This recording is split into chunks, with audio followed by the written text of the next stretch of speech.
Fala pessoal, tudo bem? Fábio Gurgel aqui. Hoje eu estou aqui para debater um assunto um tanto polêmico com vocês. Na verdade, eu estava para fazer um vídeo sobre a premiação das meninas em campeonatos de jiu-jitsu e essa discussão de igualdade com os homens. E eu estava debatendo sobre esse assunto, estudando um pouco os materiais a respeito desse assunto em outros esportes também. Mas hoje a gente foi surpreendido, né, por um ataque ao nosso querido Mário Reis, na verdade, uma aluna dele que promoveu essa discussão de um assunto que começou através de uma outra aluna que foi proibida de treinar no horário de competição da academia do Mário. E eu queria pontuar algumas coisas. Primeiro, a Aliança é a academia 10 vezes campeã mundial na equipe feminina. A gente tem um suporte total às meninas na competição, né? A gente tem grandes campeãs, né? Gabi Garcia, Andressa Correia, Monique Elias, tem tantas campeões que defendem a nossa bandeira e nosso time e sempre foram tratadas com o maior respeito e na maior igualdade possível. Dito isso, é preciso a gente entender que o método de ensino da Aliança, e que é o que constrói toda a escola, que é o que faz com que a nossa escola tenha sucesso, ele é baseado em divisão do nível de turmas. E isso permite com que todos os alunos se encontrem no jiu-jitsu. Né? Aquele aluno que não tem uma aptidão física para ser um competidor tem ali o seu horário reservado para que ele possa se desenvolver. Então, eu acho que a principal crítica que deveria existir é contra as academias que fazem o contrário, as que não preservam o aluno, as academias que jogam todo mundo no mesmo saco, e que põe em risco ali não só a integridade física, mas principalmente o aprendizado e a experiência que aquele aluno vai ter com o jiu-jitsu. Quando você fala de turmas de competição, e elas devem ser separadas sempre, porque o nível de competição hoje é extremamente alto, né? A intensidade do treino de competição é muito alta. Na minha academia, o treino da competição acontece às 10 horas da manhã. Nesse treino, independente de ser mulher ou homem, se o aluno não está apto àquele treino, ele é proibido de fazer. E aí você não tem nenhuma defesa quando o aluno é um aluno normal. Quer dizer, quando é uma mulher, se cria todo esse, no meu entender, essa vitimização. Não é porque é mulher, é simplesmente porque não está apta a acompanhar a turma. E isso é importantíssimo que se faça para a preservação, como eu falei, não só da integridade física dela, mas do resultado do treinamento em si. Então, não existe, por parte do Mário, um cara que eu conheço muito bem, absolutamente nenhuma postura machista. Né? Existe sim um professor cuidadoso e que não mistura uma coisa com a outra. Né? Assim, quando a gente vai falar de preconceito, o que se diria então de uma academia só de mulher? De aula só para mulher? É preconceito também? Não, é uma opção, é um produto a mais. E que se a mulher se sentir mais confortável de treinar num ambiente que só tenha mulheres, ótimo, é mais gente treinando jiu-jitsu. Né?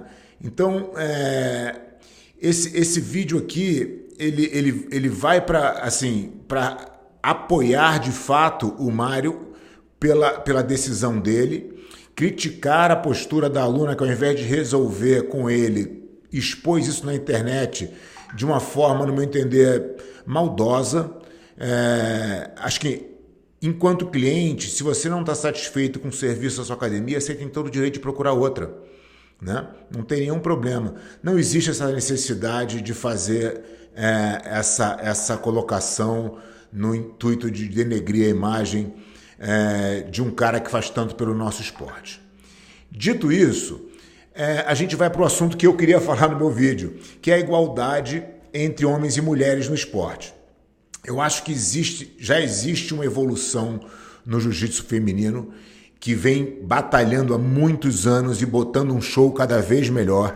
Eu, particularmente, sou fã das lutas femininas, já vi várias, talvez se eu fosse escolher aqui as 5 maiores lutas de campeonato mundial, eu colocaria certamente a da Michelle Nicolini com a Tami Musumeci, uma luta incrível, emocionante, entre várias outras, né?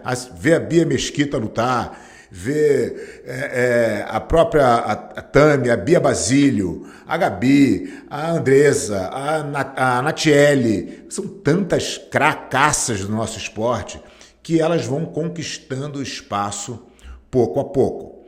Acho sim que a federação poderia colocar as lutas finais intercaladas, mulheres e homens. Acho que isso daria mais exposição ao jiu-jitsu feminino e acho que manteria todo mundo ali assistindo, porque às vezes a pessoa sai dali, vai começar as lutas femininas, e as pessoas deixam de assistir o espetáculo até por desconhecimento do nível técnico que as meninas têm hoje. E quando você bota intercalado, elas têm mais oportunidade de mostrar o trabalho que elas fazem, e eu acho que essa é uma medida que a federação poderia fazer tranquilamente. Quando a gente vai falar de valores e de preço, aí eu tenho uma posição um pouco diferente. Eu não acho que deve ser igual. Eu não acho que deve ser igual pelo seguinte, porque elas não geram o mesmo dinheiro. E aí você pode medir esse dinheiro de 2 formas. Uma, pela audiência, que talvez seja um pouco mais difícil de mensurar, e até porque o dinheiro das premiações hoje não vem pela audiência. O dinheiro a única renda que a federação tem é de inscrição. Então, acho que deveria ser proporcional ao número de inscrição. Então, um exemplo, se tem 1.000 inscrições masculinas e 500 inscrições femininas, o prêmio das meninas deveria ser proporcionalmente igual, porém ia ser metade do valor. Eu acho que essa maneira é justa e elas vão continuar evoluindo e crescendo. Querer forçar uma barra para brigar no pé de igualdade, eu acho difícil de acontecer. Acho que nenhum esporte... eu tive pesquisando o basquete. O basquete chega a ter uma diferença de 250 vezes mais para o homem nos Estados Unidos, né?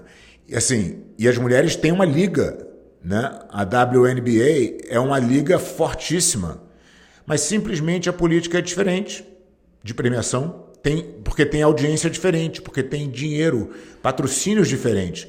E eu acho que isso tem que ser entendido. À medida que elas vão... Da mesma maneira que se a gente for para o outro lado e for para o mundo da moda, as modelos ganham mais do que os homens. Por quê? Que preconceito é esse? Não, é simplesmente porque elas vendem mais. Elas atraem mais gente, né? As marcas investem muito mais na moda feminina e assim é o mundo. Se a gente quiser transformar o jiu-jitsu num esporte feminino no mesmo nível do masculino, ainda tem um tempo e um campo, uma estrada longa a se percorrer. E eu acho que é isso que tem que ser feito, sem nenhum prejuízo aqui e nenhum julgamento de valor, se o masculino é melhor que o feminino. Não, é simplesmente mais gente, mais homens praticando, é simplesmente mais homens competindo, é simplesmente mais dinheiro envolvido na parte masculina. Consequentemente, a premiação não pode ser igual, né? Mais uma vez, eu queria frisar que eu sou totalmente a favor do jiu-jitsu feminino. Tenho grandes alunas e atletas na minha academia em todos os níveis de aula, desde a turma de competição até a turma de iniciante. Todas as mulheres são muito bem-vindas. Acho que o jiu-jitsu é uma grande ferramenta para as mulheres e fico muito feliz que elas cresçam cada vez mais. Acho que no final de tudo, essa discussão é benéfica para todo mundo. Acho que cada um tem a oportunidade aí de colocar o seu ponto de vista. Eu apenas vim fazer esse vídeo aqui porque eu achei a forma como foi feita com o Mário uma forma covarde. Eu acho que usaram de áudios pessoais e para outras pessoas fazerem post. Eu acho que, enfim, foi uma confusão desnecessária. Eu acho que pode se trazer e deve se trazer o debate o tempo inteiro para que a gente possa ter um esporte que abrace melhor todo mundo, qualquer indivíduo, independente de gênero, ou de classe social, ou de cor da pele. Eu acho que o jiu-jitsu ele está aí justamente para quebrar qualquer tipo de preconceito, né? Então essa é a minha posição. Espero que vocês tenham gostado. Eu fiquei de dar esse depoimento e aqui está. Os